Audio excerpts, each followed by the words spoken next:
오늘은 쉼과 평안에 들어가는 것의 중요성에 대해 살펴보겠습니다. 시편 37편 7절에서는 이렇게 말씀하고 있습니다. 너는 여호와 안에서 안식하며 그분을 바라며 참아 기다리라. 자기 길이 형통하며 사악한 꾀를 이루는 자로 인해 스스로 분을 내지 말지어다. 이 구절에서처럼 우리는 여호와 안에서 쉼을 누리며 그분을 위해 인내심을 가지고 기다려야 합니다. 우리 모두가 공통적으로 겪는 문제 중 하나는 바로 인내입니다. 왜냐하면 하나님은 우리와는 다른 시간의 틀 속에 계시기 때문에 우리는 시간과 기다림에 대한 문제를 겪게 됩니다. 그래서 성경은 우리에게 말씀합니다. 여호와 안에서 안식하며 그분을 바라며 참아 기다리라. 그리고 자기 길이 형통한 자, 사악한 꾀를 이루는 자로 인해 스스로 분을 내지 말라고 말씀합니다. 여기서 말하는 안식이라는 단어는 히브리어로 정착하다, 가라앉다, 즉 진정하다는 뜻을 가지고 있습니다. 아이들이 집안에서 뛰어다니며 정신없이 행동할 때 우리는 아이들에게 진정하라, 가만히 있으라고 말하죠. 바로 그 진정하다는 말이 이곳에서 사용된 단어입니다. 안식하라, 편안히 있으라, 마음을 놓으라는 뜻입니다. 히브리서 4장 11절에서는 다음과 같이 말합니다. 그러므로 우리가 그 안식에 들어가도록 힘쓸지니 이는 아무도 저 불순종의 본에 빠지지 않게 하려 함이라. 여기서 안식과 불신은 연결되어 있습니다. 그런데도 안식에 들어가기 위해 힘쓰라고 말합니다. 이것은 얼핏 보기에는 모순처럼 보일 수도 있습니다. 힘쓴다, 즉 어떤 노력을 기울여야 한다는 것은 말 그대로 이 일을 중요한 과제로 삼고 반드시 이루어야 한다는 의미입니다. 그만큼 중요하다는 뜻입니다. 그리고 이 안식과 불신은 연결되어 있습니다. 하나님이 모든 것을 주관하고 계신다는 사실을 믿지 않는다면 우리는 결코 참된 안식에 들어갈 수 없게 됩니다. 그러므로 새날로 나아가고 장막절 혹은 우리가 그것을 무엇이라 부르든 약속의 땅으로 들어가게 될 때 우리는 우리가 어떻게 해야 하는지를 깨달아야 합니다. 왜냐하면 우리는 이전에 이런 경험을 해본 적이 없기 때문입니다. 우리는 오랜 시간 동안 오순절에 머물러 있었지만 아직 약속의 땅이나 장막절의 시기로 들어간 적은 없었습니다. 지금 막 그 문턱에 서 있는 것입니다.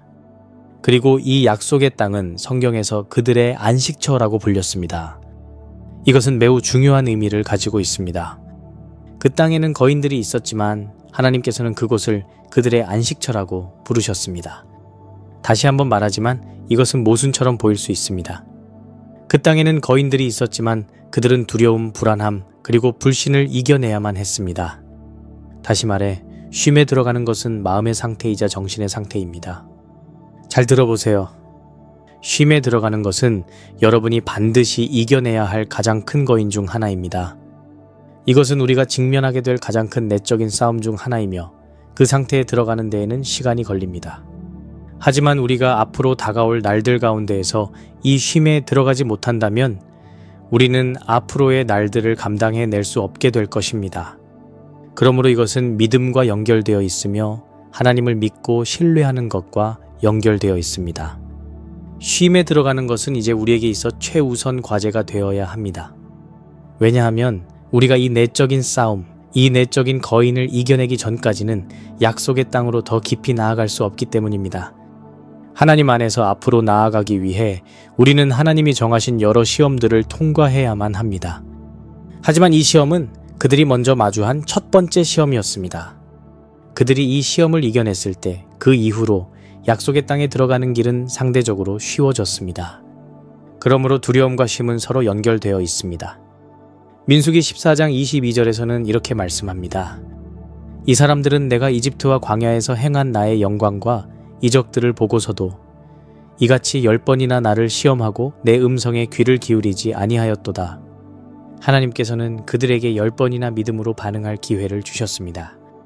하지만 그들은 계속해서 하나님을 시험하였고 결국 하나님의 음성에 귀를 기울이지 않았습니다. 여기서 우리가 알 수 있는 본질적인 실패는 바로 그들이 하나님을 신뢰하지 못했다는 것입니다. 여러분은 이렇게 말할 수도 있습니다. 저는 하나님을 신뢰합니다. 하지만 실제로 어려운 상황 속에 있을 때 모든 일이 잘 풀리지 않고 여러분이 생각한 방식대로 상황이 흘러가지 않을 때는 그렇게 간단하지 않습니다. 진정으로 하나님을 신뢰한다는 것은 바로 그런 상황 속에서도 쉼에 들어가는 것입니다. 이것은 여러분이 반드시 통과해야 할 가장 중요한 시험들 중 하나이며 이 부분을 제대로 통과하지 못한다면 약속의 땅으로 더 깊이 들어갈 수 없습니다. 그러므로 우리는 반드시 여호와 안에서의 절대적인 평안과 쉼의 자리에 이르러야 합니다. 하나님을 신뢰하지 못한 그 이유는 두 가지로 요약할 수 있습니다. 첫째는 두려움, 왜냐하면 그 땅에는 거인들이 있었기 때문이고, 둘째는 하나님을 신뢰하지 못함입니다. 바로 이 두 가지가 이스라엘이 실패하게 만든 원인이었습니다. 이스라엘은 광야에서 최소한 10번의 시험을 마주하게 되었고, 마침내 그들은 약속의 땅 바로 앞에까지 이르렀지만 그 마지막 시험에서 실패했습니다. 지금 우리도 마찬가지입니다. 우리는 지금까지 정말 멀리까지 왔습니다. 하나님과 함께 걸어온 많은 여정이 있었습니다. 하지만 지금 우리는 중요한 갈림길에 서 있습니다. 이 시험에서 실패하면 다시 광야로 돌아가는 것이고, 이 시험을 통과하면 우리는 전진할 수 있습니다. 여기서의 두려움, 두려움의 영, 불신과 같은 것들은 모두 내면의 거인들입니다. 약속의 땅은 외적인 장소만이 아니라 우리 안의 영역입니다. 이 내면의 거인들을 우리는 반드시 극복해야 합니다. 그래서 바울은 히브리서 4장 1절에서 이렇게 말했습니다. 그러므로 우리는 두려워할지니 그의 안식에 들어갈 약속이 남아있는 동안에 너희 중 아무도 그것에 이르지 못할까 염려하노라. 성경에서 두려워하라고 말씀하시는 경우는 많지 않지만 여기서는 이 안식에 이르지 못하는 것에 대해서는 반드시 두려워해야 한다고 말씀하십니다. 바울은 말합니다. 반드시 이것을 제대로 이해하고 실행해야 한다. 이것은 선택이 아닌 필수입니다. 바울이 이 글을 쓴 시점은 대략 주후 60년경이었으며 그 말은 곧 초기 교회조차도 아직 완전한 안식의 자리에 들어가지 못했다는 것을 보여줍니다. 그래서 그는 여전히 교회의 일을 권면하고 있었던 것입니다. 히브리서 4장 10절에서는 이렇게 말합니다. 그의 안식에 들어간 자는 하나님께서 자기 일을 쉬신 것 같이 자기 일에서 또한 쉬었느니라. 그리고 11절에서는 다시 이렇게 강조합니다. 그러므로 우리가 그 안식에 들어가도록 힘쓸지니 이는 아무도 저 불순종의 본에 빠지지 않게 하려 함이라. 여기서 다시 모순처럼 들리는 표현이 등장합니다. 안식에 들어가기 위해 힘쓰라. 하지만 이 단어는 헬라어 원어상으로 보면 매우 흥미롭습니다. 힘쓰다라는 단어는 진지하게, 성실하게, 우선순위를 두고 행동하는 것을 의미합니다. 즉 이것을 최우선 과제로 삼으라는 뜻입니다. 왜냐하면 여러분이 이것을 제대로 하지 않으면 그 이후로 나아가는 길이 없기 때문입니다. 민수기 14장 22절에서는 이렇게 말씀합니다. 이 사람들은 내가 이집트와 광야에서 행한 나의 영광과 이적들을 보고도 이같이 10번이나 나를 시험하고 내 음성에 귀를 기울이지 아니하였도다. 이 말씀을 통해 우리는 알 수 있습니다. 쉼이 없는 삶은 믿지 않음에 그 뿌리를 두고 있다는 사실입니다. 육체적인 쉼은 그렇게 큰 문제가 아닙니다. 문제는 감정적인 쉼입니다. 두려움은 감정입니다. 그리고 이 두려움이라는 감정은 우리의 다른 모든 감정들, 의지, 마음, 생각에 영향을 미칩니다. 그리고 결국에는 우리의 육체적인 건강에도 영향을 주게 됩니다. 여러분 아시겠지만 인간이 알고 있는 거의 모든 질병에는 감정적인 원인이 연결되어 있습니다. 그 감정은 대부분 부정적인 감정입니다. 하지만 우리가 쉼에 들어가게 될 때 우리는 마침내 우리의 유업에 접근할 수 있는 길이 열립니다. 하나님께서 이 시대에 우리를 위해 예비하신 최종적인 목적과 유업, 그것에 우리는 쉼에 들어가기 전까지는 접근할 수 없습니다. 그러므로 이 쉼은 매우 중요한 것입니다. 우리가 이 땅에 태어나기 전부터 우리가 우리의 길을 마칠 수 있도록 필요한 모든 것은 이미 하나님께서 마련해 놓으셨습니다. 성경은 그렇게 말씀합니다. 그리고 우리의 쉼과 우리의 유업은 서로 연결되어 있습니다. 신명기 12장 9절과 10절에서도 이렇게 말하고 있습니다. 너희가 아직 너희 하나님 여호와께서 너희에게 주사 소유하게 하시는 안식과 유업에 이르지 못하였거니와 12장 9절 오직 너희가 요단을 건너 너희 하나님 여호와께서 너희에게 소유로 주시는 땅에 거하게 될 때 사방의 모든 원수들로부터 너희에게 안식을 주시어 너희가 안전히 거하게 하시리라. 12장 10절 앞으로 어려운 시기들이 닥쳐올 것입니다. 하지만 우리의 가장 중요한 전쟁은 내면의 전쟁입니다. 우리가 이 내면의 싸움에서 승리하게 된다면 외적인 싸움은 더 이상 큰 문제가 되지 않을 것입니다. 불신, 분노, 질투와 같은 감정들은 모두 내면의 거인들입니다. 이들은 우리가 반드시 이겨내야 할 대상들입니다. 우리의 약속의 땅은 내면에 존재하는 것입니다. 신명기에서 말한 것처럼 너희가 요단을 건너 너희 하나님 여호와께서 주시는 땅에 거하게 될 때 사방의 원수들로부터 안식을 주시리라. 그 말은 곧 그 원수들은 바로 우리 안에 존재하는 것들이라는 뜻입니다. 우리가 내면의 원수들을 이기지 않고서는 외적인 적들조차 이길 수 없습니다. 진정한 승리는 안으로부터 시작됩니다. 우리는 반드시 그 원수들이 우리 안에 존재한다는 사실을 이해해야 합니다. 우리의 마음과 감정은 의지에 영향을 미치며 두려움과 불신은 우리의 내면을 흔들게 만듭니다. 사탄은 쉼에 들어간 사람을 감당하지 못합니다. 그는 그런 사람을 어떻게 다뤄야 할지 모릅니다. 그는 그들을 흔들 수 없습니다. 왜냐하면 그들은 완전한 하나님에 대한 신뢰와 하나님의 선하심에 기초한 상태에 있기 때문입니다. 이 상태는 원수를 향한 강력한 무기입니다. 사탄은 이런 사람에게 어떤 영향도 미칠 수 없습니다. 쉼에 들어간다는 것은 지극히 높으신 분의 덮개 아래 은밀한 처소 안으로 들어간다는 것을 의미합니다. 그곳은 안전한 곳입니다.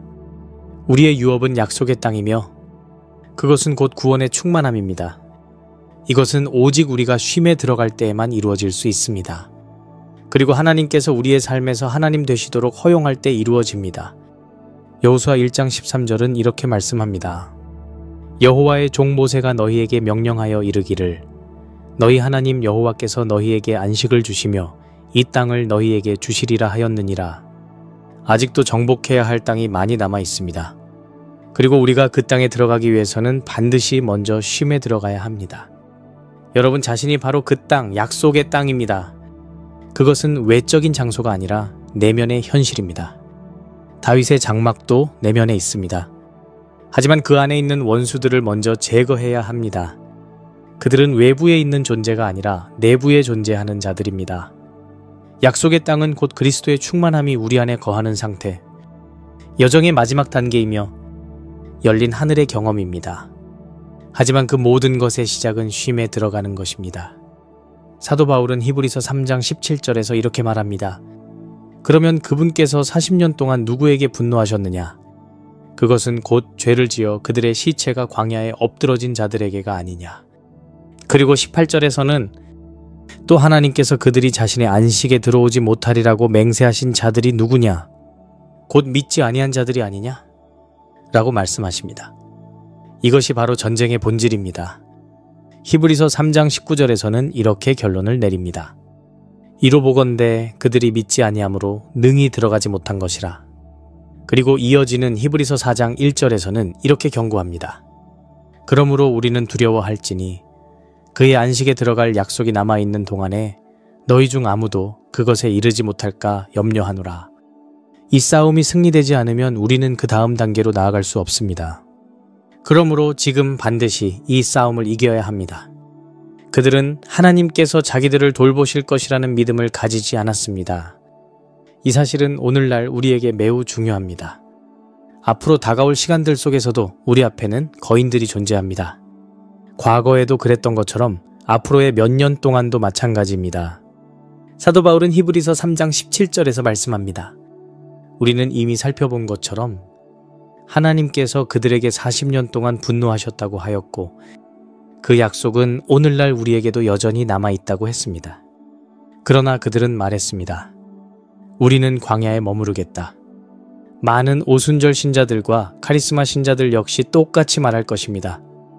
우리는 지금 이 자리에서 만족한다. 변화 없이 그대로 남겠다. 광야에서는 구름 기둥 아래에서 공기 조절이 되는 생활을 했고 음식도 있었고 물도 있었으며 그 삶은 광야였음에도 불구하고 그렇게 나쁘지 않은 삶이었습니다. 우리도 마찬가지로 지금 이 광야에서 물도 있고 치유도 있고 예언적인 말씀들도 있습니다. 하지만 오늘은 새로운 날입니다. 그들은 말했습니다. 우리는 지금의 삶에 만족한다. 왜 우리가 전혀 알지 못하는 생소한 곳으로 들어가야 하는가? 그러나 신약 성경은 분명히 우리에게 말합니다. 그들이 약속의 땅에 들어가려고 했던 여정과 그 과정에서 겪은 모든 일들은 우리 세대를 위한 예시이며 경고로 기록된 것이라는 것입니다. 고린도전서 10장 9절은 이렇게 말씀합니다. 또한 우리가 어떤 자들이 그리스도를 시험하다가 뱀들에게 멸망당한 것 같이 그리스도를 시험하지 말며, 10절에는 또한 어떤 자들이 불평하다가 멸망시키는 자에게 멸망당한 것 같이 너희는 불평하지 말라 라고 말합니다. 그들은 분명히 불평하였습니다. 그리고 고린도전서 10장 11절은 이렇게 말합니다. 이 모든 일이 그들에게 본보기가 되었으며 세상 끝날을 만난 우리를 훈계하기 위하여 기록되었느니라. 이 모든 것은 여러분과 저를 위한 것으로 기록된 것입니다. 우리는 지금 중대한 선택의 순간에 서 있습니다. 이 선택은 지상에서의 남은 삶은 물론 하늘에서의 삶에도 영향을 미칠 것입니다. 지금은 전환점이 되는 시대이며 우리는 앞으로 나아가는 선택을 해야 할 때입니다. 여러분은 오순절에 머무를 수 있습니다. 지금까지 있었던 그 자리에 그대로 머무르며 만족하며 살 수도 있습니다. 그러나 그렇게 되면 결국 광야에서 죽게 될 것입니다. 왜냐하면 내면의 싸움을 이겨내지 못했기 때문입니다. 광야에서 그들이 가졌던 중요한 시스템 중 하나는 2개의 나팔 소리였습니다. 구름이 움직이기 시작할 때 지명받은 제사장이 높은 곳에 올라가 구름을 지켜보다가 구름이 움직이기 시작하면 첫 번째 나팔을 불었습니다. 이 첫 번째 나팔은 이렇게 말하는 신호입니다. 준비하라, 짐을 싸라, 지금까지와는 같지 않을 것이다. 그들이 그 자리에 9달 동안 머물렀다 해도 이 나팔 소리가 들리면 이동할 준비를 해야 했습니다. 그런데 그 준비는 쉬운 일이 아니었습니다. 그들은 가축들도 있었고 다양한 짐들이 있었기 때문에 모든 것을 정리하고 짐을 싸는 것은 노력이 드는 일이었습니다. 그리고 이어지는 2번째 나팔 소리가 있었습니다. 이 나팔 소리는 특별한 방식으로 불리며 경보를 의미하는 소리였습니다. 이 나팔이 울리면 그것은 이렇게 말하는 것입니다. 지금 바로 출발하라. 구름 기둥이 움직이고 있으니 머뭇거리면 뒤처지게 될 것이다. 불기둥 또한 움직일 것이며 여러분이 즉시 반응하지 않으면 남겨지게 될 것입니다. 이것은 경고였습니다. 먼저는 부드럽게 알리는 준비의 나팔이 있었고 그 다음에는 즉각 행동하라는 경보의 나팔이 따랐습니다. 민수기 10장 2절에서는 이렇게 명하십니다. 은 나팔 둘을 만들어라. 너는 그것들을 사용하여 회중을 불러 모으고 진영을 떠날 때 사용하라. 그리고 계속해서 그것들을 불 때에는 온 회중이 회막의 문 앞에 모일지니라 라고 말씀하십니다. 이것은 단순한 절차가 아닌 하나님의 인도하심에 대한 응답의 방식이었습니다. 그리고 오늘날 우리에게도 이와 같은 방식으로 말씀하고 계십니다. 준비하라. 이제는 움직일 때다. 그리고 민수기 10장 5절에서는 이렇게 말씀합니다. 너희가 그 나팔을 경고로 불 때에는 동쪽 진영에 속한 자들이 출발할지니라. 즉 이 나팔 소리는 경고의 신호였습니다. 지난 몇 년 동안 하나님께서는 계속해서 경고의 나팔을 불어오셨습니다. 그리고 그 과정에서 매우 인내하시며 기다려 주셨습니다. 하지만 계속해서 말씀하십니다. 구름이 곧 움직일 것이다. 뒤처지지 말아라. 나팔 소리가 들리고 있습니다. 지금은 이동할 때입니다. 이것은 경보의 소리입니다. 이 내용은 매우 흥미롭습니다. 시간과 기회 팀 앤 찬스라는 개념이 있습니다. 전도서 9장 11절에서는 이렇게 말씀합니다. 내가 다시 해 아래에서 보았노라. 달리는 자들이라 해서 경주에서 이기는 것이 아니요 강한 자들이라 해서 전쟁에서 이기는 것이 아니며 지혜로운 자들이라 해서 빵을 얻는 것도 아니요 명철한 자들이라 해서 재물을 얻는 것도 아니며 기술이 있는 자들이라 해서 호의를 얻는 것도 아니니라. 다만 시기와 기회는 그들 모두에게 임하느니라. 여기서 기회라는 단어는 히브리어 원어상으로 기회, 영향력의 순간, 돌파구가 열리는 때를 의미합니다. 즉 모든 사람에게는 시간과 기회가 주어집니다. 그리고 중요한 것은 바로 그 시간과 기회에 어떻게 반응하느냐입니다. 왜냐하면 이 기회는 우리의 삶이 새로운 길로 나아가거나 하나님이 우리 삶에 갖고 계신 목적 안으로 더 깊이 들어갈 수 있는 문이 되는 시기이기 때문입니다. 정해진 하나님의 타이밍 그리고 주어진 기회는 모든 사람에게 찾아옵니다. 하지만 올바른 선택을 하지 않으면 우리는 그 자리에 머무르게 되고 결국 뒤처지게 됩니다. 그러므로 지금 이 성경 구절은 오늘날 우리에게 매우 중요한 의미를 가집니다. 다시 내가 해 아래에서 보았노라. 달리는 자들이라 해서 경주에서 이기는 것이 아니요 강한 자들이라 해서 전쟁에서 이기는 것도 아니며 타이밍을 올바로 이해하는 것, 그리고 지금 우리가 서 있는 시간과 계절을 깨닫고 하나님의 움직이심에 함께 움직이는 것, 그것이 지금 가장 중요한 것입니다. 왜냐하면 기회와 그 타이밍은 모든 이에게 주어지며 그것을 어떻게 받아들이고 반응하느냐가 우리가 앞으로 나아갈 수 있을지 아니면 남겨지게 될지를 결정짓기 때문입니다. 보십시오. 이사야 선지자가 말했던 것을 보시기 바랍니다. 우리는 이사야서 60장 2절을 잘 알고 있습니다. 보라, 어둠이 땅을 덮을 것이요 심한 어두움이 백성을 덮으리라. 그러나 여호와께서 내 위에 일어나시며 그의 영광이 내 위에 나타나리니. 시간과 기회, 이것은 반드시 찾아옵니다. 수년 전 저는 환상 가운데 끌려 올라간 적이 있었습니다. 그 환상에서 저는 바다 위에 떠 있는 배 안에 있었고 주님께서 그 배 안에 함께 계셨습니다. 저는 마음속으로 이거 흥미롭다고 생각했습니다. 그런데 저는 주님의 손에 어떤 기구가 들려있는 것을 보았습니다. 그것은 바로 섹스턴트였습니다. 섹스턴트는 과거 위성이나 GPS가 없던 시절에 항해자들이 별의 위치와 수평선의 위치를 기준으로 자신의 위치를 파악하기 위해 사용하던 도구입니다. 주님께서는 그 도구를 사용해 수평선으로부터 방향을 잡으셨고 이후 아주 밝은 별 하나를 향해 또 하나의 방향을 설정하셨습니다. 저는 그것을 조용히 바라보며 주님의 움직임을 주시했습니다. 그 섹스턴트의 호아크에는 14개의 구분선이 있었습니다. 저는 그것을 보고 이건 분명히 중요한 의미가 있구나 라고 생각했습니다. 그때 주님을 바라보았고 주님께서 저를 향해 이렇게 말씀하셨습니다. 말씀 가운데 언급된 그때가 시작되었다. 바로 샛별에 대한 시간이다. 그리고 그 샛별은 점점 더 밝아질 것이다. 주님께서는 하늘의 별과 수평선 사이에서 방향을 설정하신 것처럼 지금 우리가 어디에 있는지 그리고 다음에 어디로 가야 할지를 정확히 아시는 분이십니다. 그리고 그분의 시간표는 지금 움직이기 시작했습니다. 샛별, 그것은 주님께서 다시 오실 날이 가까워지고 있다는 신호이기도 하며 우리 안에서 그리스도의 빛이 더욱 밝아지는 때가 왔다는 영적인 선언이기도 합니다. 주님께서 말씀하셨습니다. 나는 내 백성 가운데 전에 없던 방식으로 일어날 것이다. 그리고 저녁 때에 빛이 있으리라. 그 당시 저는 솔직히 그 말의 진정한 의미와 무게를 깊이 깨닫지는 못했습니다. 하지만 이후에 스가랴서 14장 7절의 말씀을 통해 그 말씀이 다시 떠올랐습니다. 그러나 그것은 여호와께만 알려진 한날이 되리니 낮도 아니요 밤도 아니며 저녁 때에 빛이 있으리라. 이 말씀은 또 하나의 모순처럼 보이는 진리를 보여줍니다. 왜냐하면 저녁 시간은 보통 점점 어두워지는 때이기 때문입니다.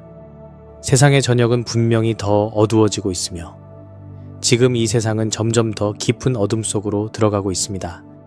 그러나 하나님과 함께 움직이는 하나님의 백성들에게는 그 저녁 시간이 오히려 큰 빛이 비치는 시간이 될 것입니다. 하나님께서는 새로운 날 속으로 일어나고 계십니다. 말라기 4장 2절에서는 이렇게 말씀합니다. 내 이름을 두려워하는 너희에게는 의의 해가 일어나리니 그것의 날개들에는 치유가 있으리라. 너희는 나아가 외양간에서 나온 송아지들 같이 자라리라. 또 너희가 사악한 자들을 짓밟으리니 내가 이 일을 행하는 날에 그들이 너희 발바닥 밑에 재와 같이 되리라. 주가 말하노라. 하나님께서는 지금 의의 해, 곧 그리스도에 대해 말씀하고 계십니다. 그리고 그분은 치유를 가지고 오시며 그분의 백성은 자유롭게 나아가며 자라게 될 것입니다. 그리고 악한 자들을 밟는 날이 도래할 것이라고 말씀하십니다. 주님께서 보여주신 섹스턴트의 14개 구분선이 의미하는 것이 14년이었을 수 있다고 저는 생각합니다. 하지만 제가 그 환상을 본 연도를 밝히지는 않겠습니다. 왜냐하면 사람들이 그 연도를 가지고 여러 가지 계산을 하려고 할 것이기 때문입니다. 중요한 것은 지금입니다. 우리는 매우 마지막에 가까운 시점에 와 있습니다. 그리고 시간과 기회는 지금 우리 앞에 주어졌습니다. 이 기회는 단 한 번뿐입니다. 시간과 기회는 지금 우리에게 임하고 있으며 그것은 지금이 움직여야 할 때임을 의미합니다. 이제 의의 해가 그분의 백성들 가운데 일어나실 것입니다. 그분의 날개에는 치유가 있으며 그분은 모든 약함, 모든 질병, 그리고 손상된 DNA까지도 치유하십니다. 우리의 DNA는 매우 중요합니다. 왜냐하면 우리는 우리 조상들이 무엇을 했는지, 그들이 좋은 일이든 나쁜 일이든 정확히 알지 못하기 때문입니다. 불과 몇 주 전, 아마도 3주쯤 전쯤, 저는 여기 제가 지금 앉아있는 이 방에서 특별한 체험을 했습니다.